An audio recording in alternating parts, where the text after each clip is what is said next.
ইরানের সঙ্গে বাণিজ্য সম্পর্ক রাখলেই গুনতে হতে পারে বাড়তি শুল্ক।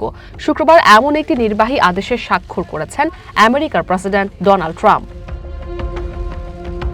তবে নির্বাহী আদেশের বিষয়ে সরাসরি কোনো মন্তব্য করেননি ডোনাল্ড ট্রাম্প। কত শতাংশ শুল্ক আরোপ করা হবে তাও স্পষ্ট নয়। তবে উদাহরণ হিসেবে আমেরিকায় রপ্তানিতে 25% শুল্কের কথা বলা হয়েছে। ইরান থেকে প্রত্যক্ষ কিংবা পরোক্ষভাবে যে কোনো উপায়ে পণ্য বা সেবা ক্রয়, আমদানি বা অন্য কোনো উপায় সংগ্রহ করলেও ওই বাড়তি শুল্কের খড়গ নেমে আসতে পারে। চলতি বছরের শুরুতে ট্রাম্প তার নিজের সামাজিক মাধ্যম ট্রুথ সোশ্যালে একই হুমকি দিয়েছিলেন। গত 12 জানুয়ারি তিনি জানান, অবিলম্বে এই শুল্ক কার্যকর করা হবে। তবে কার্যকরের প্রক্রিয়া বিস্তারিত জানাননি। প্রসঙ্গত, ইরানের বৃহত্তম বাণিজ্যিক অংশীদার দেশ চায়না। তালিকায় এরপরই রয়েছে ইরাক, ইউনাইটেড আরব এমিরেটস, তুর্কি ও ভারত। লাইফে কখন কি হয় গ্যারান্টি আছে, তাই ইন্স্যুরেন্স করুন সিটি ব্যাংকে, কারণ ইন্স্যুরেন্স করলে সিটিতে সুরক্ষা পাবেন নিশ্চিতে। হোয়াইট হাউস বলছে, সবশেষ নির্বাহী আদেশে ইরানকে ঘিরে জাতীয় জরুরি পরিস্থিতির বিষয়টি উঠে এসেছে। তবে পরিস্থিতি বদলালে প্রেসিডেন্ট ট্রাম্প এই আদেশে সংশোধনও আনতে পারেন। তার অভিযোগ, ইরান পারমাণবিক সক্ষমতা অর্জনের চেষ্টা করছে, সন্ত্রাসবাদের সমর্থন দিচ্ছে, ব্যালিস্টিক ক্ষেপণাস্ত্র উন্নয়ন এবং আঞ্চলিক অস্থিতিশীলতা সৃষ্টির জন্য ইরানকে দায়ী করেছেন ডোনাল্ড ট্রাম্প। ফলে আমেরিকা ও তার মিত্রদের নিরাপত্তা এবং স্বার্থের জন্য হুমকি ইরান।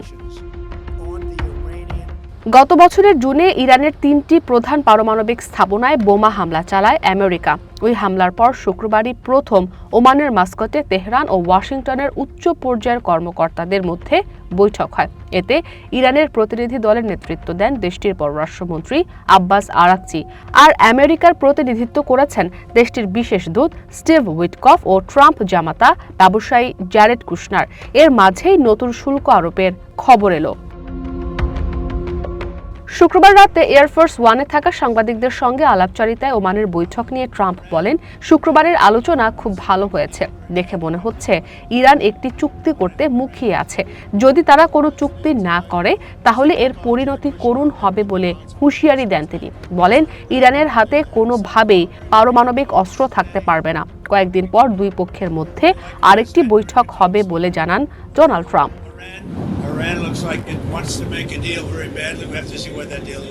আলোচনায় মধ্যস্থতা করা ওমানের পররাষ্ট্রমন্ত্রী বদর আল বুসাইদি বলেছেন, ইরান ও আমেরিকার অবস্থান পরিষ্কার করতে বৈঠকটির প্রয়োজন ছিল।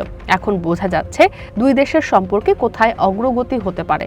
আব্বাস আরাকচিও এক এক্স বার্তায় জানান, আলোচনায় ইতিবাচক পরিবেশ ছিল। বৈঠকটিকে ভালো শুরু বলে মনে করেন তিনি। বলেন, আলোচনাকারীরা নিজেদের মধ্যে পরামর্শ করতে নিজ নিজ দেশে ফিরেছেন। তবে আলোচনার সুফল পেতে হুমকি ও চাপ প্রয়োগ করা থেকে বিরত থাকতে হবে বলে সতর্ক করে দেন আব্বাস আরাকচি। ইসরাত মুক্তি, ওয়ান ইন্টারন্যাশনাল ডেস্ক।